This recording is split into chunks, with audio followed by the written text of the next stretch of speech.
Your eyes and ears don't lie, back at you again with, some new content, and just want to talk about, this No Kings protests that went on nationwide, and applaud all the people that went out and let their opinions be shown on what they really think about the behavior that's being exhibited by this monstrous and criminal Trump administration. So I'm glad that everyone who went out and participated to let their feelings and thoughts be shown and did it in an overwhelmingly peaceful manner, despite what they would like to portray. People went out, followed the law, and exercised their right to freedom of speech. So I want to applaud everybody that did go out, and the country needs behavior like this. We have more control than I think a lot of people even realize. And unfortunately, he's in office now, but you can really put a dent in his plans by showing all levels of government that his behavior is unacceptable, especially when it comes time to vote. When it comes time to vote for the midterms and all of the local elections, let your voice be heard. And let these local politicians who they want to continue serving beyond the 4 years that he's going to be in office know we're not having it.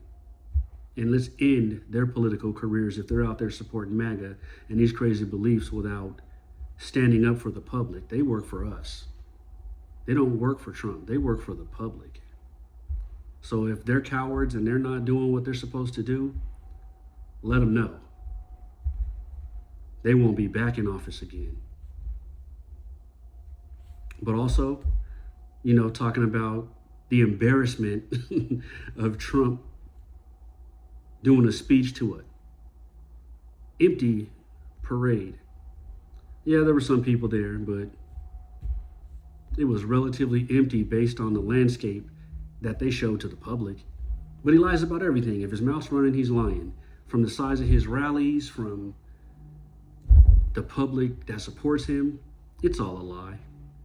But it was funny to look at some of the videos that were shown, even by the propaganda networks that support Trump, that there was a whole lot of grass out there. There was a lot of people that you may support Trump, but you want to do it behind closed doors or on the internet or in a mob situation, but you're really not going out there to stand on nothing.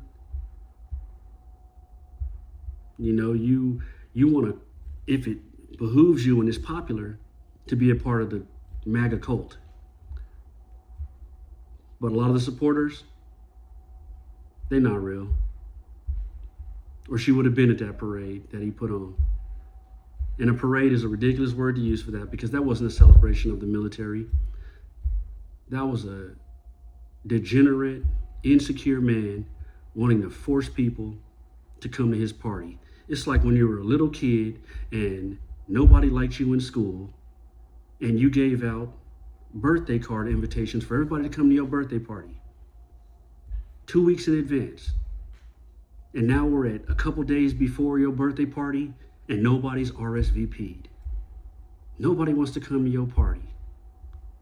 They don't want cake. They don't want to see the clown. They don't want to do face painting. They don't want nothing to do with you. So then you start offering gifts for them. Perks if they could just show up. Like some of these rumors you're seeing where the Trump administration tried to pay people to come. You couldn't even pay people to come out there. And just the level of disrespect to force these military people to come out there and shuck and jive for you. Last time I saw something like that was Kim Jong-un's birthday.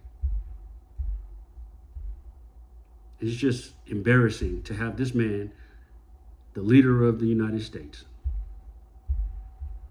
Because you can't really say the leader of the free world, because there's plenty of people in the world that hate this man just as much as we do. And to give off the impression that you even care about soldiers.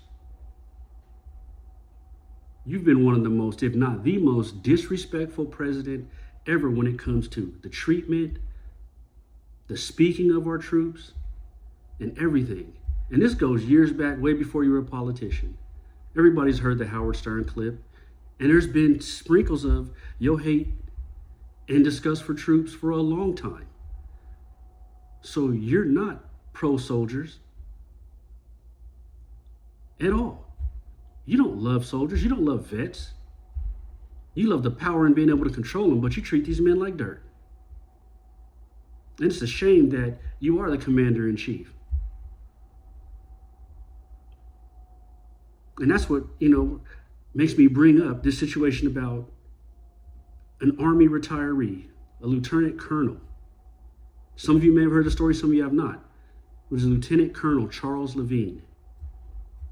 And this is a gentleman who, a real patriot. Not these people that think they're patriots because you support Trump and you bought a sticker, or you run around with a flag or a stupid red hat. A real patriot, a man that served over 30 years, deployed over 5 times into combat, and served his country. When he was blindsided in February, when he was about to retire from the Army and found out the Army wasn't going to cover his $40,000 in final moving cost at the end of his service benefits, normally given to retirees. And what's the excuse for that? Since this is after Trump's been in office, you've got the alcoholic and drunk racist Pete Hegseth, who's in charge of the military, or second in command since you are in charge of the military, orange face. What's your explanation for that? Where they withheld his benefits because he chose to continue serving after he was eligible to retire in 2002. And he was stripped of his moving and storage perks promised to nearly every retired soldier. And this is a 59-year-old man who gave over 30 years of his life to protecting his country. And a lot of people aren't talking about this story. However, it was reported on NBC. But it didn't get a lot of the play, and especially the airway, because of what's going on right now, where he wanted to have this military parade, which was basically a birthday bash, where he got to go out and just puppeteer and abuse his authority and force these troops to come pump him up, serve his ego. So I hope things change and they get this worked out. But the types of things they're doing to these soldiers these days, while at the same time spending, by some estimates, $200 million on your birthday bash. I'm sure you could have invested $200 million in our vets, and they'd be much more happy than to run around puppeteering for you in D.C. for your birthday party. So, understand the difference. I grew up as a military brat. I was born at Camp Pendleton here in Oceanside, California, so I've grown up with it. I never served, but I come from a family that every generation has served. And it's despicable how they're treating the soldiers, both active duty and really these vets. Because this big, beautiful bullshit that he's trying to pass, you've already kneecapped the vets and the funding with Doge, but you're going to continue to do that. That's the one thing that people who have served and have put their life on the line for the country, you expect those benefits, deserve those benefits, and that's the one thing you should not ever have to worry about. There should never be a combat vet, and I don't want to place combat vets over non-combat vets, but there is a difference. And if you went and been downrange in the line of fire and risked your life, been injured, and you survived and came back, the last thing that should happen to you is for you to be homeless. Veterans resources have been lacking for decades and getting worse and worse until he just cut them all. And money that you save on that is going to go and be spent on corrupt politicians or other programs that don't benefit the public. You're robbing Peter to pay Paul. And that's what that bill is all about. So the rich can get richer and the middle class and poor can get poorer. And there's so many things in it that it's crazy, and this is where People have to get out and be active, educate yourself, read about some of the laws that he's actually changing or trying to get passed. Because a lot of them are more than just the bold letters and the fine print that you see. The proof is in the pudding, like they say. So you want to look and see what he's really trying to do, because these are things that, if enacted, this is going to affect people way past the 4 years that he's in office. And I hear a lot of people where they say, we only got to deal with him for 4 years. No, he's enacting certain things and putting us on a path that is going to ruin this country.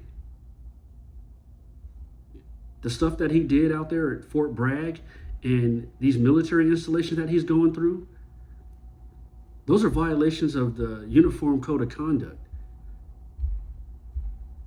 These soldiers and troops, they're not supposed to pledge their support for a politician. You're supposed to pledge you take the oath of the Constitution, not a politician. Not this guy who thinks he's a king. Your responsibility and duty is to the Constitution of the United States of America. So to have these guys cheering for you and doing all this pro-Trump stuff, and he handed out cards. He handed out these Trump cards that we're talking about white nationalism and white power to him. So that is a serious problem where, just like you have General MAGA in the population, you got MAGA in the military, law enforcement, and all these other levels of government and law enforcement that they're dangerous. These are very dangerous people that they cannot be allowed to continue to be unchecked, or for people to turn a blind eye hoping that things will just eventually change. You got to force change. And that's in letting your voice be heard, cutting off the money to any politicians that are not acting right, businesses that are supporting this illegal behavior. We can do it.